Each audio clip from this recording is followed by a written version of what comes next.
Last time on the E36 build, we finished refurbishing the front hubs. Now it's time for one of the most critical jobs, rebuilding the brake calipers. So let's get into it. So that is everything off the car. We have the two front calipers and the two front brackets off the car when we disassemble the front. The rears I just got off and got soaked in the rain doing it, but we have the two rear calipers and the two rear brackets as well. So at the minute we're going to take out all the slide pins. I've taken these two out already. We'll take out the rubbers to go with it, and then to get these two calipers off the car I actually had to cut the hose, so getting these two out is going to be a pain. I think we'll just apply a lot of heat and finally force them out, and then after that they're out, we can push the pistons out with a bit of compressed air, and last but not least will be the bleed nipples, which is usually where if something's going to strip or break in calipers, that's where it's going to be. So hopefully we can get everything disassembled, no problem. And once we do, we'll come back and look at what state the calipers are actually in. The fronts don't look too bad. The rears now, I am 50-50 on should I repair or should I replace. But really, everything on external of this is just surface rust. The only part that matters is what's actually happening inside in this piston. If there's pitting etc on the inside of the cylinder, then they're probably not worth saving. If not, we'll just order two new calipers, but we'll get them all apart first and we'll decide from there. I have no idea if there's an easy way to do this. To get these kind of rubber guides for the slide pins out, I'm just folding both sides in with a screwdriver and then pushing it through while pulling this side, hopefully get it out.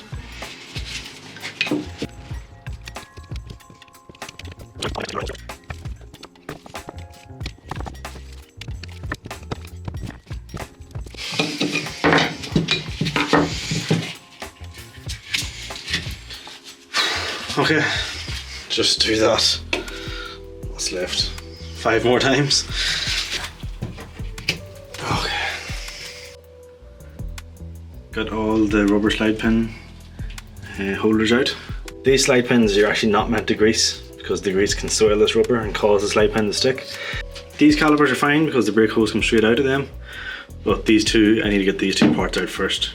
That way, when we come in with our air gun, we can get them in here, leave the bleed nipple in for the time being, and that will push this piston out. So, a lot of heat and a lot of patience I think to get these two out.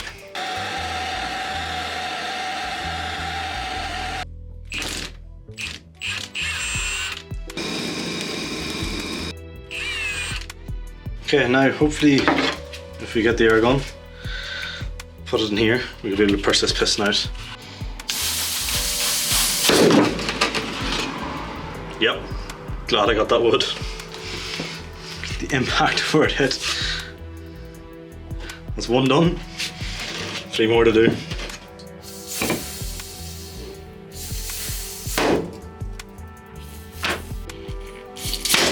Jesus. These should just pull out now, no problem. And you can see that these pistons aren't in great shape.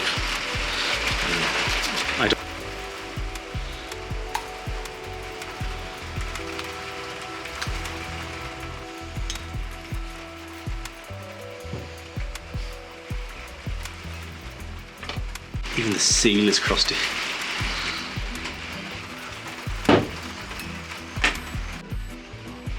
Give this one brush and look at the sludge that's coming out of this. These are definitely going to take some cleaning.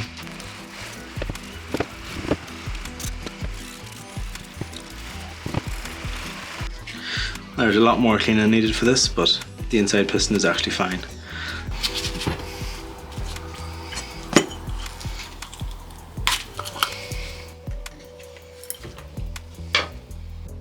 So that's everything disassembled. It's actually went the opposite of what I thought. The fronts were in worse condition internally, and the rears are actually fine. If we look at the pistons, there is no damage at all. This is just a bit of old brake fluid needs cleaned. So with everything off, what we need now is new pistons, definitely new pistons for the front, and we get new seals for both the calipers. Bleed nipples, if they're easy got, I would get. If not, I would clean them up. And both sets of carriers and calipers are going in the sandblaster to get cleaned up and painted. Okay, update. We have 2 rear calipers left to do. And what I've actually done with the calipers is I I have put the piston and the seal back in, just so when I'm sandblasting I don't get any of that media stuck into the kind of machined surface inside. Sandblasting, as always, is taking far longer than I expected. There we go. We have 2 calipers ready to go, the 2 front ones, and I'm just gonna, just in the interest of time, I'm just gonna leave the pistons in and the seals in, paint around it, and both of them can come out.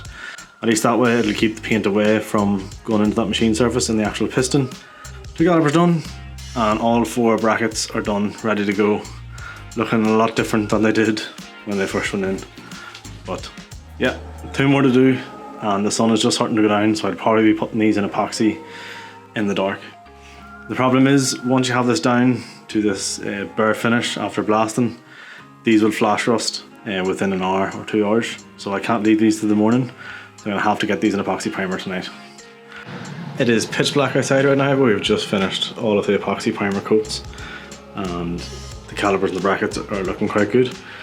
I'm just back from getting the paint, and I have given in to my inner 18-year-old, and I have bought RAL 3020, which is a bright red.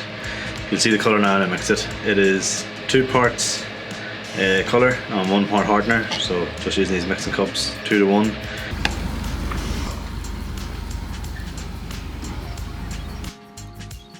That is so much brighter than I thought it was going to be.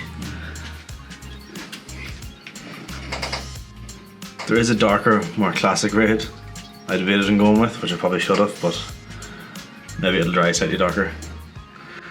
But we'll get the hardener in now, and we'll bring it up to this B mark, and that'll be us ready to paint. Perfect. We'll give that a mix. Now normally I would add around 5 to 10% thinner just to get this paint to lay flatter, but there's such bad pitting on the calipers, I don't think it'll make any difference if we spray it on a bit thick.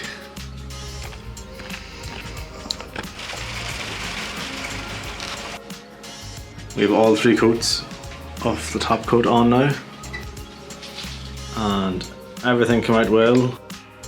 It's been a couple of days since these have been painted, but they are looking good. One thing I forgot to do was mask off this mounting surface. I was just in a rush to get the painted, I think. So I've sanded back just that area just to take the paint off to make sure that's still perfectly flat when you put it back in the car. But overall these are looking very good. They do look more orange on camera, but they are red, or more red in real life. Although they are much brighter than what I thought they were going to be.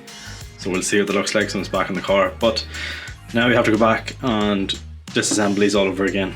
If you remember, I left the pistons and the seals in it just to make sure there was no paint or no of the sandblast media getting in it. So we'll get these old pistons out, the seals out, the brake bleed nipple I left on here just to block this thread from getting gummed up with the paint, and these I've taken out because I had a cap for them, but on the front calipers we'll have to take out that this was for the brake hose, but cut, we'll have to take that out too. So again, we'll disassemble these, and then we'll give the inside of them another clean just to be safe, and then we'll get to rebuilding the 4 calipers.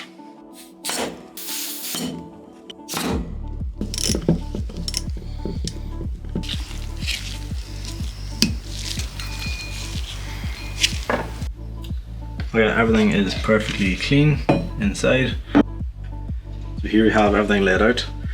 We have our piston, our dust seal, our piston seal, our caliper slide, kind of rubber mounts, caliper slides themselves, bleed nipple, just a nipple cover, the caliper slide covers, and then 2 packets of grease.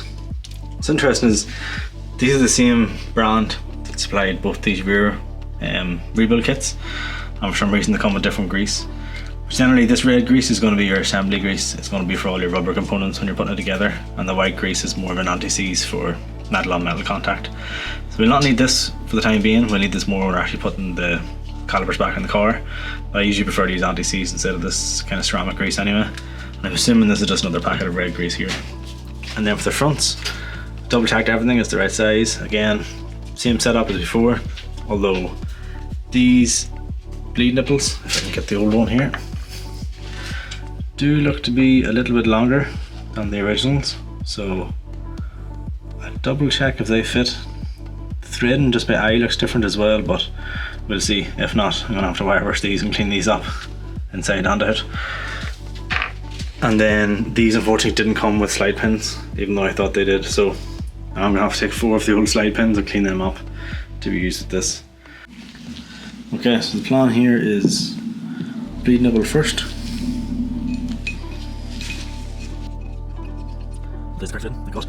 So we'll just have that on hand tight for the minute. Next we'll put the seal inside here.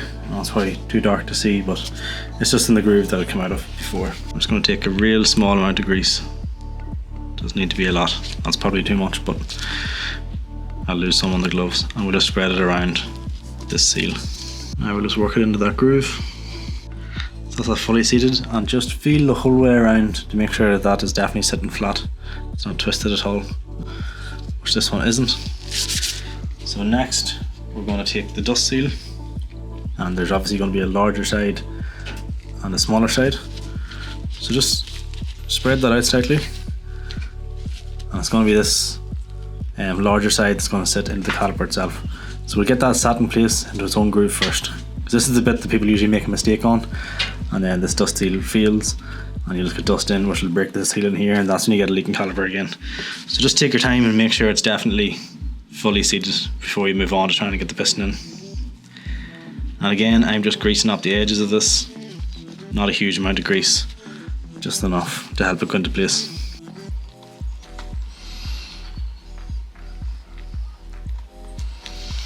Okay, there's that seal fully in. I'm just feeling around the whole inside here, double check that's in everywhere.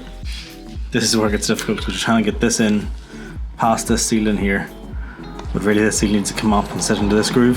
What's happening is you start pushing it in, this gets pinched, and then that's when everyone struggles.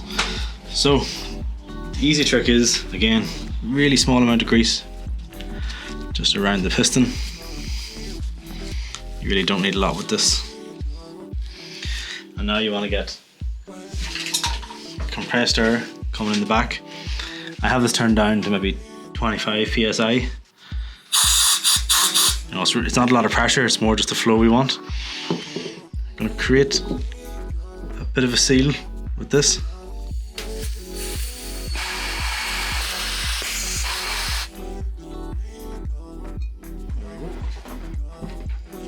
It's not the easiest job, but probably the easiest way to do it. And now we will just slide that piston back into place until this seal right here pops into this groove of the piston.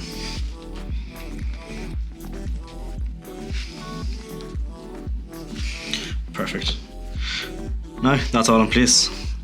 I'll push this the full way back, but we'll do that for the next three and then come back.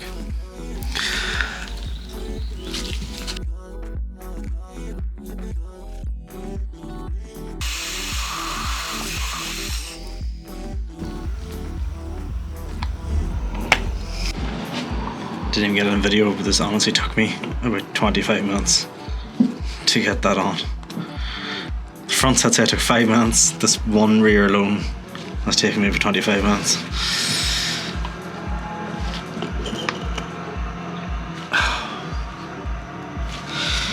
But it's done. Hopefully the next one won't be as bad to do. It's a perfect example of why some things take so long. 7mm socket won't fit over the top of this. So I spent 20 minutes looking, trying to find a 7mm spanner, which I'm assuming because it's 12 point fits over it no problem. Anyway, let's see how long this piston takes to go in. I'd say that's another 25 minutes, half an hour it's taken me trying to get this one in. I think these are just tighter, the seals are tighter on the pistons. It's so much harder to get it in. I just tried it again and again and again. More grease, less grease. And eventually it's just sat perfectly to go in. Not sure if there's an easier trick to do it, but if you're going to do these yourselves, the back ones are definitely much harder than the front ones to do. So now that all of our pistons are in, the last thing to do is just to put the rubber back in for the slide pins. So that is these pieces here, and I'm assuming these can just be easily pushed in this way through like this. Now usually when you're refurbing these, we probably shouldn't have painted the inside of this, but these are all so rusted and corroded I thought it's probably better to have that layer of paint, as it's probably lost some thickness anyway.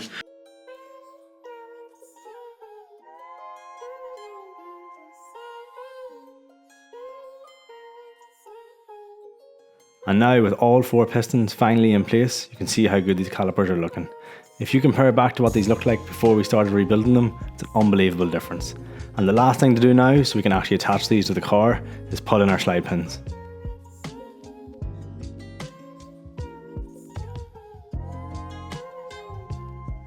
Now with all the pins in place, the last thing to do is to attach the brake lines. As you can see, the front one's already attached and the rear ones will have to wait until they're back on the car. So I went ahead and attached the new brake line. So with our new hubs and everything on, we just need to get some anti-seize on this faceplate here. We'll get our brake discs on, our carriers on, our brake pads on, and then our calipers on.